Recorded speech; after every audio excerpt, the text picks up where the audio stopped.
మధ్యలో వచ్చినవన్నీ ప్రపంచం, జగత్. అన్నీ ఎందులోకి వెళ్ళిపోతున్నాయో అవి రంగులు కావు, అవి శాశ్వతాలు, పరమాత్మతత్వాలు. అందుకు విష్ణువు నలుపు, శివుడు తెలుపు అని సంకేతించారు. అమ్మవారు ఇన్ని రంగుల్లోనూ ఉంటుంది. గౌరిగా తెల్లగా ఉంటుంది, కాళీగా నల్లగా ఉంటుంది. ఇప్పుడు ఆమె శివుడా విష్ణువా? రెండూను. మధ్యలో ఆకుపచ్చగానూ ఉంటుంది, నీలంగానూ ఉంటుంది, ఎర్రగానూ ఉంటుంది. అంటే అప్పటికి ఎలా అవసరమో అలా కనపడుతుంది తప్ప మీకు ఉద్ధరణ కల్పించడం కోసం ఆవిడ ఏ రూపంలో కనపడి మిమ్మల్ని ఉద్ధరించాలో అలా కనపడుతుంది అంతే. నేను మీకు ఒక్క ఉదాహరణ చెప్తానండి, మీరు పట్టుకుంటారు. నేను ఆఫీస్కి వెళ్తున్నాను అనుకోండి, కోటేశ్వరరావు గారు వస్తున్నారు అంటారు. ఏదో నా మీద ఉన్న అధికారి నన్ను పిలవాలనుకోండి, ఏమంటే ఈ ఫైల్ చూస్తున్న అసిస్టెంట్ని ఒకసారి పిలవండి అన్నారనుకోండి, ఎవరు వెళ్తారు? నేనే పెడతాను. అప్పుడు అదే నేను ఇంటికి వస్తున్నాను అనుకోండి, అమ్మ నాన్నగారు వచ్చేస్తున్నారంటాడు మా అబ్బాయి. మా ఆవిడ, అమ్మయ్యా ఆయన వచ్చేస్తున్నారు రా, ఇవాళ ఆలస్యం అవుతుందన్నారు కానీ వచ్చేసారు తొందరగానే అంటుంది. మా అత్తగారు చూసి మా అల్లుడు వచ్చేస్తున్నాడంటారు. మా నాన్నగారు చూసి మా అబ్బాయి వచ్చేస్తున్నాడంటారు. ఇంతకీ ఎవరు వచ్చేస్తున్నారు? నేనే వచ్చేస్తున్నాను. ఇన్ని పేర్లతో పిలిచినా వస్తున్నవాణ్ణి నేనే. ఎవరి అనుబంధాన్ని బట్టి వాళ్ళు పిలిచారు. పరదేవత కూడా ఎప్పుడు ఎవరికి ఏ ఉపకారం చెయ్యాలనుకుంటుందో అప్పుడు మన సౌకర్యం కోసం అలా కనపడుతుంది తప్ప ఆవిడ ఒకలా కూర్చుని ఇంకోటి ఇవ్వలేదనుకుంటే అంతకన్నా పొరపాటు లేదు. నేను ఇక్కడ కూర్చుని నేను ఆఫీసులో చేస్తున్న ఉద్యోగానికి సంబంధించి రోజు చేస్తున్న పని ఏమిటో కోటేశ్వరరావు పంచె కట్టుకుంటే చెప్పలేరు అన్నారనుకోండి, అంతకన్నా అర్ధరహితమైన విషయం ఇంకోటి ఉంటుందా? కోటేశ్వరరావు గారు ఆఫీసులో కూర్చుంటే నవరత్నమాలిక మొదటి శ్లోకం మొదటి పాదం గుర్తురాదు అన్నారనుకోండి, అంతకన్నా అర్ధరహితమైన విషయం ఇంకోటి ఉంటుందా? కానీ అక్కడ నవరత్నమాలిక చెప్పను, ఇక్కడ ఆఫీస్ పని చెప్పను. ఎక్కడ ఏది చెప్పాలో అక్కడ అది చెప్తాను. ఎందుకని? ఎక్కడి ప్రయోజనం అక్కడే సిద్ధింపజేయాలి. అలాగే అమ్మవారు ఏం చేస్తుందంటే మనకి ఏ ప్రయోజనాన్ని సిద్ధింపజేయాలో మన కోరికని బట్టి ఆ రూపాన్ని పొందుతుంది. అంతేకాని ఆ రూపం అలాగే ఉంటుందనుకుంటే అంతకన్నా అమాయకత్వం లోకంలో ఇంకోటి లేదు. మీకు నేను ఒక ప్రబలమైన ఉదాహరణ చూపిస్తాను. శంకర భగవత్పాదులకి లక్ష్మీదేవి ఎదురుగుండా కనపడుతోంది. ఆయన అమ్మవారిని పిలుస్తున్నారు, పిలిచి మాట్లాడుతున్నారు. గీర్దేవతేతి గరుడధ్వజ సుందరేతి శాకంభరీతి శశిశేఖరవల్లభేతి అన్నారు. అమ్మ నువ్వు గీర్దేవతేతి, నువ్వే సరస్వతివి అన్నారు. గరుడధ్వజ సుందరీతి, గరుత్మంత వాహనం మీద వెళ్ళేటటువంటి ఆయన యొక్క ఇల్లాలివి అన్నారు. గరుడధ్వజ సుందరీతి శాకంభరీతి, ఒంటి నిండా కూరగాయలు తగిలించుకుని పళ్ళు తగిలించుకుని నువ్వు శతాక్షి అన్న పేరుతో అనేకమైన నేత్రములతో నీటిధారలు కురిపిస్తూ ప్రజలని ఒకనాడు కాయగూరలు అన్నమిచ్చి ఆదుకున్నదానివి నువ్వే.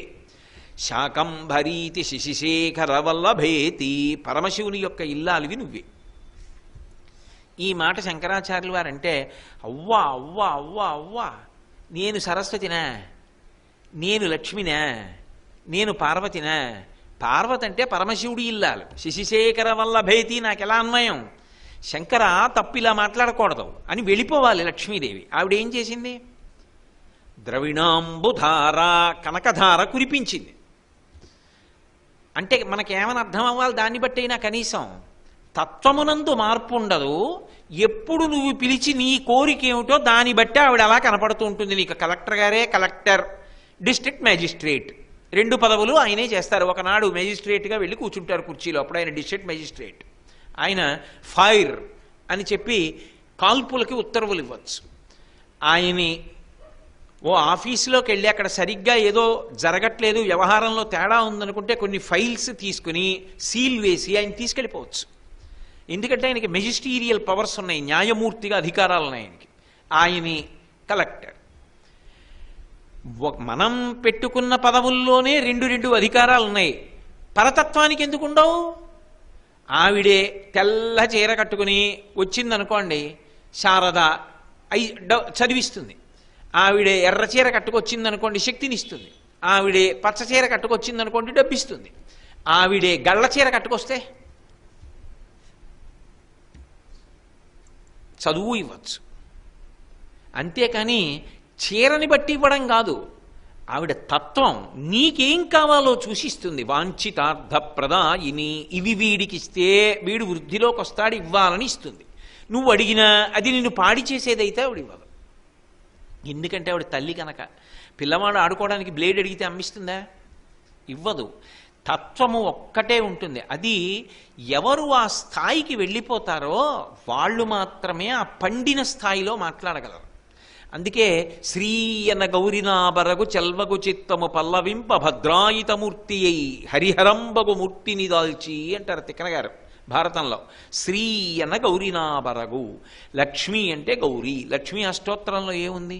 నవదుర్గాం మహాకాళీం బ్రహ్మ విష్ణు శివాత్మికాం అనుందా? నవదుర్గలు, మహాకాళి, బ్రహ్మ విష్ణు శివాత్మిక, లక్ష్మీదేవి అని ఉందా లేదా లక్ష్మీ అష్టోత్తరం? అవి తీసేస్తావా లక్ష్మీదేవికి అన్వయం కావని? చదవట్లా? కాబట్టి తత్వం ఒక్కటే ఉంటుంది. ఆ ఉన్న తత్వము మన యొక్క వాంఛితార్థమును అనుగ్రహించేటప్పుడు అది మీ కోరిక ఏమి అన్నదాన్ని బట్టి ఆ పేరు అలా ఉంది అని మనకి అన్వయం. మీరు అలా ఆ పేరుతో పిలవనంత మాత్రం చేత అది ఇవ్వదని మీరు అనుకోకూడదు. మీకు నేను ఉదాహరణ చెప్తాను. రామకృష్ణ పరమహంస ఓ మాట అంటుండేవారు. ఓ చెరువు ఉంది ఒక ఊళ్ళో, దానికి 4 గట్లు ఉన్నాయి. చెరువు అంటే 4 గట్లు ఉండవండి, 4 గట్లు ఉన్నాయి. ఒకడు అటువైపు నుంచి తిరిగి మంచినీళ్ళు తాగి, అమ్మాయ్యా ఐ కుడ్ సెక్యూర్ వాటర్, నీళ్లు దొరికాయి అన్నాడు. ఇంకొకడేదో ఇంకొక వైపు నుంచి దిగాడు, అమ్మయ్యా మంచినీళ్ళు దొరికాయి అన్నాడు. ఇంకొకటి యువతల వైపు నుంచి దిగాడు, నాకు పానీ లభించింది అన్నాడు. ఇంకొకటి యువతల వైపు నుంచి దిగి వాడు నాకు జలము లభించింది అన్నాడు. ఒకడు వాటర్ అన్నాడు, ఒకడు జలం అన్నాడు, ఒకడు పానీ అన్నాడు, ఒకడు నీళ్లు దొరికాయి అన్నాడు. వాళ్ళు ఆ పేరు పెట్టి చెప్పారు. అసలు దానికి ఏమైనా పేరుందా? నిజంగా అది పెట్టుకున్నది ఉందా? లేదు. మీరు ఏ పేరు పెట్టి పిలవకుండా తాగినా దాని లక్షణం ఏమిటంటే మీ దాహం తీర్చడం. మీరు ఏ పేరు పెట్టి పిలిచినా దాని తత్వం దాహం తీర్చడం. పరదేవతా స్వరూపం అంతే. అది అమలవర్ణ, రంగు చేత కాదు. అమలవర్ణ అన్న మాటకు అర్థం ఏమిటంటే అది తత్వస్వరూపిణి అయి ఉంటుంది అమ్మవారు ఎప్పుడు కూడా. ఆ తల్లి ఏ కదలికలు నీకు ఇవ్వాలి, ఎటువైపు నువ్వు కదలాలి, ఎటువైపు కదిలితే నువ్వు గమ్యం చేరుతావో అటువైపుకి తిరిగేటట్టుగా బుద్ధిని మారుస్తుంది, అటువైపుకి కదిలేటట్టుగా శరీరమునకు శక్తినిస్తుంది. ఈ రెండిటిని కలిపి నడిపించి లక్ష్యాన్ని చేరేటట్టుగా చేస్తుంది. కాబట్టి అమలవర్ణ మంగళ శరీరిణి, ఇదొక చాలా గంభీరమైనటువంటి మాట. మంగళ శరీరిణి అన్న మాటకి అందమైన శరీరము కలిగినది అన్న మాటకి ఏమైనా తేడా ఉంటుందా? చాలా అందంగా ఉంది అన్న మాటకి మంగళప్రదమైన శరీరం ఉన్నది అన్న మాటకి ఏమైనా తేడా ఉంటుందా? అంటే అందము మంగళప్రదము కాకపోవచ్చు కూడా. నేను మీకు ఒక ఉదాహరణ చెప్తాను. ఒక వస్తువు చాలా అందంగా ఉంది. నేను మీకు ఉదాహరణ చెప్పాలంటే, ఒక చోట నాకు తామర పువ్వు కనపడింది. ఎంత అందంగా ఉందో తామర పువ్వు అందంగా ఉండదండి, చాలా అందంగా ఉంటుంది తామర పువ్వు. నేను ఆ గట్టున కూర్చుని ఆ నీళ్లలో తామర పువ్వును అలా ఒక గంట సేపు దాని యొక్క ఆ దళాలు, దాని మధ్యలో ఉన్న కర్ణిక మీద ఉన్న కేసరాలు, దాని చుట్టూ ఉన్నటువంటి ఆమరిక, దానికి ఉన్నటువంటి తూడు, ఆ నీళ్లు, ఇవన్నీ ఒక గంట సేపు అలా చూశాను, వెళ్ళిపోయాను. ఏమిటి పొందాను? అందాన్ని అనుభవించాను, కాసేపు సంతోషించాను. చంద్రబింబం కనపడింది, అబ్బా ఎంత బాగుందో అని ఓ పడక్కుర్చీ వేసుకుని మేడ మీద ఓ 2 గంటలు అలా మబ్బుల్లోకి ఎడుతూ బయటికి వస్తూ పూర్ణ చంద్రబింబం, అందులో మచ్చ, అందులోంచి వచ్చేటటువంటి వెండి దారాల్లాంటి కాంతి, అవన్నీ చూస్తూ సంతోషించాను. ఓ 2 గంటలు అయిపోయాక కిందకి దిగి వచ్చేసాను. ఏమిటి పొందాను? అందాన్ని అనుభవించాను, కాసేపు మనశ్శాంతిని, సంతోషాన్ని పొందాను. ఇది ఉద్ధరణకి ఏమైనా పనికొస్తుందా? అంటే నాకు ఈ జన్మలో నువ్వు చాలా మంచి పని చేశావు, నువ్వు చాలా ఉత్కృష్టమైన కార్యాన్ని చేశావు, ఇది నీకు ఉత్తర జన్మలలో ఇందుకు లాభిస్తుంది అనడానికి ఏమైనా పనికొస్తుందా? పనికిరాదు. పైగా అందంగా ఉన్నవన్నీ కూడా అభ్యున్నతి కారకాలు కూడా కావు. మనసుని సంతోష పెడతాయి, కానీ అవి అభ్యున్నతి కారకాలు కావు, క్షేమకారకాలు కావు. ఒక చోట ఒక జలపాతం పడిపోతోంది. అసలు అంత దూరంలో నిలబడి చూస్తే అబ్బా అబ్బా అబ్బా అబ్బా అబ్బా, ఏమి జలపాతం రా, ఏమి పడిపోతోంది నిజంగా, ఏమి ధార, ఏమి తుంపర్లు, ఇక్కడికి వస్తున్నాయి నీటి తుంపర్లు, వేసుకున్న లాల్చీ అంతా తడిసిపోతోంది, ఓ పొగలేచినట్టు లేస్తోంది. దగ్గరకెళ్ళి కాళ్ళు పెడితే అనిపించి నేను కొంచెం దగ్గరికి ఎడుతున్నాను. ఇంకా అంత దూరంలో ఉంది జలపాతం, మిగిలిన వాళ్ళు అంత దూరంలో ఉన్నారు, నేను సంతోషంగా వెళ్ళగలనా? ఆ ధార వరవడి అది పడిపోతున్న చప్పుడు అది వినపడేటప్పటికి ఏమవుతుంది? అమ్మ బాబోయ్ భయం వేస్తోంది ఈ జలపాతాన్ని చూస్తుంటే. అంటే దూరం నుంచి బాగుంది, దగ్గర నుంచి భయం వేసింది. వెళ్ళి కాలు పెట్టే ప్రయత్నం చేశాను అనుకోండి, ఉంటానో ఊడుతానో తెలియని స్థితి. అవునా కాదా? ఓ పెద్ద పులి ఉందనుకోండి, మీరు పెద్ద పులిని చూస్తుంటే ఎంత అందంగా ఉంటుంది, అందులో తెల్ల పులి అనుకోండి ఇంకా అందంగా ఉంటుంది. ఆ తెల్ల పులి తిరుగుతోందని ఏదో అది మన వైపుకి తిరిగి గాండ్రిస్తుంటే దాన్ని ఓ ఛాయాచిత్రం తీద్దామనో ఏదో ప్రయత్నం చేశాను అనుకోండి, అప్పటి వరకు బాగుంటుంది. కాలు జారి అది ఉన్న చోట కింద పడ్డాను అనుకోండి, ఏమవుతుంది? అది అలా చూడ్డానికి బాగుంటుంది, కానీ అది క్షేమకరమా? దగ్గరికి వెళ్ళడానికి ఓసారి ముట్టుకుందామంటే క్షేమకరమా? ఒక నాగుపాం పడగ విప్పి ఆడుతోంది, చాలా అందంగా ఉంటుంది. వీళ్ళొక్కసారి ముట్టుకుందాం, దగ్గరికి వెళ్ళి అలా చూద్దాం ఆడదామంటే క్షేమకరమా? అందము క్షేమకరము కాదు, సౌందర్యము మంగళకరము, క్షేమకరము. అందుకే సౌందర్య లహరి అంటారు శంకరాచార్యులు వారు. లహరి అన్న మాటకు అర్థం ఏమిటంటే మీరు దిగి బయటికి రాలేరు, దానికి లహరి అని పేరు. చెరువు అనుకోండి, మీరు దిగి స్నానం చేసి పైకి వచ్చేస్తారు. మిమ్మల్ని గంగ ఒడ్డుకి తీసుకెళ్ళి నేను కాశీలో స్నానం చేయండి అన్నాను అనుకోండి, మిమ్మల్ని ఎందుకు తీసుకొచ్చానో తెలుసా? గంగా స్నానానికి తీసుకొచ్చాను. ఎందుకు వచ్చారు అని అడిగాను. గంగా స్నానానికి వచ్చాం. సంకల్పం చెప్పుకుని గంగలో దిగారు. స్నానం చేసేసి వచ్చేస్తారా? ఒక్కడు రాడు. తీర్థయాత్రలకు వెళ్ళినప్పుడు ఎన్ని మాటలు మైకులో చెప్పవలసి వచ్చేది, అయ్యా రండి ఇంకా స్నానం చాలని. ఎందుకని? ఒకసారి దిగాక స్నానం చేసి పైకెక్కుదామని ఉండదు. కాసేపు కూర్చునేవాడు, కాసేపు అందులో ఆడుకునేవాడు, కాసేపు కాళ్ళు తేలేసేవాడు, వచ్చి రాని ఈత కొట్టేవాడు. అందులోకి దిగిన తర్వాత అందులో ఉండాలని, అందులోనే ఆడుకోవాలని, అందులోనే అలా తేలాలని ఒక అనుభూతి కలుగుతుంది. అమ్మ అన్న మాటకున్నటువంటి లక్షణం అది. అమ్మతనం క్షేమకరం, అమ్మతనం భద్రతతో కూడుకున్నటువంటి విశేషం. అమ్మవారి శరీరం ఉందనుకోండి, అది అందము అని చెప్పడానికి కాదు. అమ్మవారి పాదాలకున్నటువంటి గోళ్ళని మీరు అలా ధ్యానం చేశారనుకోండి, మనసులో భావన చేశారు, ఎదురుగుండానన్నా చూస్తున్నారు, మనసులోనన్నా చూస్తున్నారు, అవి ఉద్ధరణ హేతువులు, అవి బంధన హేతువులు కావు. ఒక్కొక్కచో అలా మీరు బయట ఎక్కడైనా చూస్తే అది మనసులో ముద్రపడిపోయి బంధనమునకు కారణం కావచ్చు. కానీ అమ్మ అన్న భావన చేత అది ఉద్ధరణ హేతు అవుతుంది. ఎందుకో తెలుసా? అమ్మ అన్న మాటకి అందంతో సంబంధం లేదు. ఈ సిద్ధాంతం మీరు బాగా పట్టుకుంటేనే మీకు మంగళ రూపిణి అన్న మాటకు అర్థం తెలుస్తుంది. మంగళ రూపిణి అన్న మాటకు అర్థం ఏమిటంటే ప్రేమ చేత అందం, అందం చేత ఆనందం కాదు. అందం వలన మనసు కాసేపు రంజిల్లడం కాదు, ప్రేమ చేత ఆనందం పొందడం. మీకు నేను ఒక విషయం చెప్తే మీరు దాన్ని బాగా పట్టుకుంటారు. చంద్రశేఖరేంద్ర సరస్వతి మహాస్వామి వారు ఉంటారు. మీరు ఎప్పుడైనా ఆయన వృద్ధులైపోయిన తర్వాత ఆయన పకపక నవ్విన చిత్రం చూస్తే మీకు ఆయన పళ్ళు ఒక్కొక్క పంటికి మధ్యలో ఇంతంత దూరం, కొన్ని పళ్ళు ఊడిపోయి పరమ వృద్ధులైపోయి ఆ విభూతి రేఖలు కూడా 3 కనపడవు. ఏదో ఇలా విభూతి అద్దేసుకున్నట్టు ఇంత కుంకంబొట్టు పెట్టుకుని ఆ కట్టుకున్న ఏకవస్త్రం కూడా తల మీద కొంచెం ఇలా మధ్యకి వెళ్ళిపోయి ఆ సత్యదండం పట్టుకుని ఈ ఉరప్పంజరం ఎముకలు లెక్క పెట్టచ్చు అలా బయటికి వచ్చేసి బక్క చిక్కిపోయి ఇంత సన్నటి కాళ్ళు, ఆ మోకాళ్ళు ఇంటింత మోకాళ్ళు, ఆ మోకాళ్ళు ముడతలు పడిపోయి ఆ పాదాలు ఆ వేళ్ళు ఉంటారు. ఇప్పుడు ఆయన్ని అలా చూశారనుకోండి, మీకు అలా చూడాలనిపిస్తుంది. అది అందమా? ఆయనకి ప్రపంచమంతటా పట్ల ఉన్నటువంటి ప్రేమ, వీళ్ళను ఉద్ధరించాలని ఆయన చేసిన ప్రయత్నాల వల్ల మీరు ఆయన్ని కన్నార్పకుండా అలా చూస్తున్నారా? మహాపురుషుల యందు ప్రేమ అందముగా అభివ్యక్తమవుతుంది. వారిలో ఉన్న ప్రేమ వారి అందం.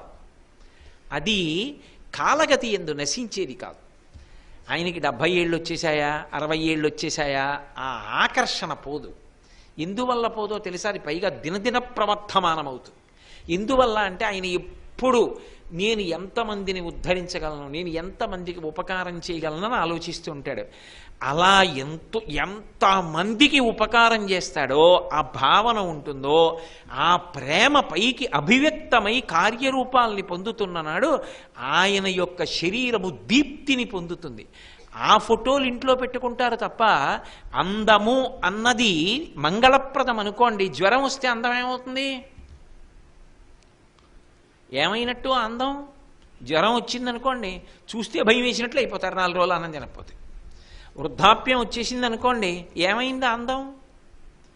చర్మవ్యాధి వచ్చిందనుకోండి, ఏమైందా అందం? 95 ఏళ్ళు వచ్చిన తర్వాత మహాస్వామి వారు మాట్లాడడం మానేసి అలా గొంతు కూర్చున్నా సరే చూడ్డానికి ఎందుకన్ని లక్షల మంది వెళ్ళేవారు కాంచీపురం. చంద్రశేఖర భారతీ స్వామిని చూడ్డానికి ఎందుకు అలా పెడతారు? భారతీ తీర్థ మహాస్వామి ఆంధ్రదేశంలో జైత్రయాత్ర చేస్తే ఊళ్ళకి ఊళ్ళు రాత్రి పగలు ఆయన ఉన్న చోటుకి ఎందుకు పరిగెత్తారు? ఏమందం? ఆయన ఏమైనా లోటో షూ వేసుకున్నారా, లేకపోతే విమల్ సూట్ వేసుకున్నారా? ఏమీ లేదు. ఓ కాషాయం గుడ్డ ఏకవస్త్రం కట్టుకుని సత్యదండం పట్టుకు తిరిగారు. ఎందుకన్ని కోట్ల మంది చూశారు? ఎందుకన్ని కోట్ల మంది ఇళ్లల్లో వాళ్ళ చిత్తరువులు ఉంటాయి? ఎందుకు వారి చెప్తే 2 చేతులు ఎత్తి నమస్కారం చేస్తారు? అంటే లోపల వారికి ఉన్నటువంటి ప్రేమ ఉన్నదే, ఆ ప్రేమ త్యాగమునకు కారణమవుతుంది. ఆయన సంతోషంగా హాయిగా గడపచ్చు, కానీ అందరూ వృద్ధిలోకి రావాలని ఆయన తన సౌఖ్యాన్ని వదిలిపెట్టాడు. ఆ వదిలిపెట్టేసి ఆయన చేసినటువంటి త్యాగం ఉందే, ఆ త్యాగము ఆయన ఎందున్నటువంటి ప్రేమ ఆయన యొక్క అందముగా అభివ్యక్తమవుతుంది. అప్పుడు ఆయనకి ఎన్నేళ్ళు, ఆయన శరీరం ఎలా ఉంది అది చూడరు. ఆయన వంక ఓసారి చూస్తే చాలండి, మనశ్శాంతి. ఆ మహానుభావుడి కాళ్ళకొక్కసారి నమస్కారం చేస్తే బాగుండండి. జీవితంలో ఒక్కసారి ఆయన్ని చూడగలమా? ఒక్కసారి ఆయన్ని ఈ కళ్ళతో ఒక్కసారి ఆయన్ని పైనుంచి కిందకి, కింద నుంచి పైకి చూడగలమా? ఒక్కసారి ఆయన దగ్గర కూర్చోగలమా? ఆయనతో ప్రత్యక్షంగా మాట్లాడగలమా ఒక్కసారి? ఎందుకు ఆ కోరిక? ఆయన మనలాంటి మనిషేగా. మరి ఎందుకు అంత తాపత్రయం? ఆయన్ని చూడాలని ఎందుకంత తాపత్రయం? ఆయన చంద్రశేఖరేంద్ర సరస్వతి మహాస్వామి నడిచి వెళ్ళిపోతుంటే రహదారికి 2 వైపులా వెడుతున్నటువంటి బస్సులు, కార్లు, జీపులు ఆప్ చేసేసి చెప్పులు, బూట్లు, సాక్స్ విప్పేసి అందరూ రోడ్డుకి 2 వైపులా నేల మీద పడి ఉంటే ఆయన సన్యాసాశ్రమ ధర్మం ప్రకారం వాహనం ఎక్కకుండా సత్యధర్మం పట్టుకుని 94 ఏళ్ల వయస్సులో రిక్షా మీద చెయ్యేసి నడిచి వెళ్ళిపోతుండేవారు. ఎక్కడి నుంచి వచ్చింది ఆయనకి ఆకర్షణ? అంటే అది భౌతికమైన అందం కాదు. ఇంత అందంగా ఉన్నారు కాబట్టి ఆయన ఫోటోలు తీసుకున్నామండి కాదు. అది అందం కోసం తీసిన ఫోటో కాదు. ఆయన అందం ఏమిటంటే మంగళప్రదత్వం. ఆయన లోకము యొక్క హితమును కోరుతాడు. ఆయన ముఖం చూసేటప్పటికి, ఆయన ఫోటో ఇంట్లో ఉన్నా సరే చూసేటప్పటికి మనం అలా బ్రతకూడదు. ఎందుకు పెట్టుకున్నట్టు ఆయన ఫోటో ఇంట్లో? మహానుభావుడు. ఆ ఫోటో ఉన్నా సరే మనకు ఒక ధైర్యం, స్వామి ఉన్నారు మనకి అంటాం. ఇది మంగళప్రదత్వం అంటారు. ఇది అందము కాదు. అందమైతే భద్రతనివ్వాలని నమ్మకం లేదు. మీకు నేను ఇందాక ఎన్నో ఉదాహరణలు చూపించా. అందమైనవన్నీ భద్రాన్ని ఇవ్వవు, కానీ లోపల ఉన్న అందం పైకి అందంగా అభివ్యక్తమైతే అది మంగళప్రదమవుతుంది. అలా అయ్యేటటువంటి వాటిల్లో ఈ సృష్టిలో తనంత తానుగా ఏ సాధన, ఏ ఉపకారం, ప్రయత్నపూర్వకంగా ఏదో చెయ్యవలసిన అవసరం లేకుండా అసలు అమ్మ అని పిలిపించుకోగానే ఆ త్యాగం ఎక్కడ, ఎవరి దగ్గర ప్రారంభం అంటే అమ్మ దగ్గర ప్రారంభం. అమ్మ అన్న మాట ఓదార్పు, ప్రేమ, దయ, కారుణ్యము, ఊరట, వీటికి ప్రతీక. అమ్మ దగ్గరికి వెళ్ళాడు. అమ్మకి 96 ఏళ్ళు, పరమవృద్ధురాలైపోయింది. ఇలా చర్మం పట్టుకుంటే ఇంకా మళ్ళీ ఇలా వెళ్ళదు. స్థితిస్థాపక శక్తి పోయింది, ఆ చర్మం అలాగే నిలబడుతుంది. పళ్ళన్నీ ఊడిపోయాయి. ఆవిడ ఏమందాం? ఆయనకి ఆశీర్వచనం చేయడానికి దేశం అంతటా పిలవాలే కానీ పుట్టినరోజని ఆశీర్వచనం చేయడానికి కొన్ని వందల మంది బారులు తీరుతారు, ఆయన వెళ్ళక్కర్లేదు. ఆయన ఇంతమందిని వదిలిపెట్టి ఒక నిమిషం ఆయనకి ఖాళీ లేకుండా ఆయన్ని కలవడానికి విదేశాల నుంచి ఎందరో వచ్చి ఎదురు చూస్తున్నా దేశాధినేతలే ఉన్నా రేపొక్కరోజు మాత్రం ఢిల్లీలో వద్దులేండి ఇంకో చోట కలుసుకుందామని వాళ్ళ అమ్మగారి ఊరెళ్ళి అక్కడే ఉండి అక్కడే కలిసి అమ్మకి నమస్కారం పెట్టుకుని వచ్చాడు ఒక ఆయన. ఎందుకు ఆవిడికి నమస్కారం పెట్టడం? ఆవిడ అమ్మకి అందం ఏమిటి? అమ్మ ప్రేమ, అమ్మ అందం, అది ఆవిడ మంగళపరత్వం. అది శంకర భగవత్పాదుల యొక్క మాటలో ఉన్న గాంభీర్యం. అమ్మా ఊరట, నీకు ఎన్నేళ్ళు రాని అమ్మ దగ్గరికి వెళ్ళి కూర్చో. అమ్మ దగ్గరికి వెళ్ళి అమ్మ కుర్చీలో కూర్చుంటే అమ్మ దగ్గరికి వెళ్ళి కూర్చుని అమ్మ కాళ్ళకి దగ్గరగా కూర్చుని ఏమీ చెయ్యక్కర్లేదు, అలా కూర్చో. ఏం చేస్తుందమ్మా? తను అలా కూర్చోదు. పరమ ప్రేమతో తల మీద చెయ్యేసి తలంతా నిమిరి ఎన్ని చెప్తుందో. చిన్నప్పుడు ఎంత ఒత్తుగా ఉండేదో, ఆ వద్దురా అంటే ఆడేవాడివి, చెమట పట్టేది, చిన్న చిన్న చెమట పొక్కులు పట్టేవి, కుంకుడు పులుసుతో తలంటి పోస్తే పెద్ద రాగం తీసేవాడివి. మీ నాన్నగారు అక్కడి నుంచి లేక పుట్టాడు, ఎందుకే వాడిని అలా ఇబ్బంది పెడతావు అంటూ ఉండేవారు. అంత కష్టపడితే ఇప్పుడు చూడు ఆ తల ఎలా తయారైందో అంటుంది. ఆ ఒళ్ళంతా చూస్తుంది. వాడి ఒంటి మీద ఎక్కడో ఓ మచ్చ ఉంది. చిన్నప్పుడు ఎప్పుడో వద్దురా అంటే సపోటా చెట్టు ఎక్కి దాని మించి కింద పడ్డాడు. ఆ సపోటా చెట్టు మించి కింద పడుతున్నప్పుడు చీరిగిపోయిందో కొమ్మ, అది ఇప్పుడు గుర్తు తెచ్చుకుంటుంది. చంద్రబింబం లాంటి ఒళ్ళు, ఆ మచ్చ చూడు, వద్దురా అంటే సపోటా చెట్టు ఎక్కావు అని ఇప్పుడు కళ్ళబట్టి నీళ్ళు ఎట్టుకుంటుంది. ఆ అమ్మ తగులుతోంది అనుకోండి, అమ్మ చెయ్యి ముట్టుకున్నారనుకోండి, అమ్మ పక్కన కూర్చున్నారనుకోండి, అమ్మా అని మాట్లాడుతున్నారనుకోండి, మీతో అమ్మ బోసినో రేసుకుని 95 ఏళ్ళ అమ్మ ఏదో మాట్లాడుతోంది అనుకోండి, నిజంగా అమ్మ దగ్గర కూర్చున్న ఓదార్పు, అమ్మ దగ్గర ఉన్నటువంటి ప్రేమ, అమ్మ యొక్క ఆశీర్వచనం లోకంలో ఎక్కడైనా ఉంటుందా? పరమ కృతజ్ఞుడు అనుకోండి కొడుకు, పరమ కృతజ్ఞుడు. నేను ప్రత్యక్షంగా చూసా ఓసారి ఓ సన్నివేశం. నేను ఒకప్పుడు డాక్టర్ గారి దగ్గరికి వెళ్ళా, ఒంట్లో బాగుండకపోతే. వెళ్తే లోపల ఎవరో ముఖ్యమైన వాళ్ళు ఉన్నారయ్యా, ఆయన రాగానే మిమ్మల్ని పంపించేస్తామండి అన్నారు. కూర్చున్నాను. డాక్టర్ దగ్గర ప్రయారిటీస్ ఏమిటి? ఎవరికి రోగం ఎక్కువ ఉందో వాడికి ప్రయారిటీ, డబ్బులు ఉన్న వాడికి ప్రయారిటీ. డాక్టర్ గారి దగ్గరే తప్పు కదా. కూర్చున్నాను. అక్కడ కొంతమంది ఆడవాళ్ళు కూర్చున్నారు. ఆ లోపల ఆయన బయటకు వచ్చాడు, డాక్టర్ గారు కూడా బయటకు వచ్చారు ఆయన్ని దిగబెట్టడానికి. ఏదో ఇద్దరు పలకరించారు, మాట్లాడారు. ఆయన వెళ్ళిపోతూ అక్కడే నిలబడి చూశాడు ఒక ఆవిడ్ని. ఇలా చూసి వెళ్ళిపోయాడు. ఆ కూర్చున్న ఆడవాళ్లలో ఇద్దరూ పెద్దవాళ్ళు. ఈవిడకు 65 ఏళ్ళు ఉంటే ఆ పక్కన ఉన్న ఆవిడకు 60 ఏళ్ళు ఎంతో ఉంటాయి. ఆ రెండో ఆవిడంది, ఎందుకమ్మా కొడుకు ఎన్ని నోములు నోచి ఎన్ని వ్రతాలు చేసి నా కొడుకు కొడుకు కొడుకని కన్నావు, అంత కష్టపడి భర్త పోతే ఆస్తి కూడా ఉంచుకోకుండా అమ్మేసి పెంచి పెద్దదాన్ని చేశావు.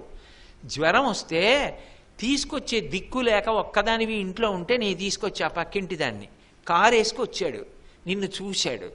చూసా అమ్మా ఏం ఇక్కడికి వచ్చావని అడగలేదు, వెళ్ళిపోయాడు కారులో. ఇలాంటి కొడుకు ఉంటే ఎంత, ఊడిపోతే ఎంత అమ్మా అంది. నేను ఆశ్చర్యపోయా ఆవిడ ఏమంటుందని. ఆ తల్లి అంది, పోన్లే అమ్మా ఎంతకాలం ఉంటాను, అలా అనకమ్మా కఠినంగా, వాడిని అలా బతకని 10 కాలాలు, నన్ను చూస్తేనే మంచివాడా, పోన్లే అలా ఉండని అంది. అది అమ్మ అంటే. అందుకే శంకరులు అన్నారు దేవీ క్షమాపనాథ స్తోత్రంలో, కుపుత్రోజాయే తత్కచిదపి కుమాత నభవతి. దుర్మార్గుడైన కొడుకుంటాడేమో, దుష్టురాలైన తల్లి లోకంలో ఉండదు. అమ్మ అంటే నోటి దగ్గర తీసేసి కొడుక్కి పెట్టేసి కొడుకు తినేస్తే తాను ఆనందపడిపోతుంది. అబ్దుల్ కలాం గారు వింగ్స్ ఆఫ్ ఫైర్ అనో పుస్తకం రాశారు. రాసి దానికి ప్రిఫేస్ రాశారు, ఉపోద్ఘాతం రాస్తూ ఆయన ఒక మాట రాసుకున్నారు.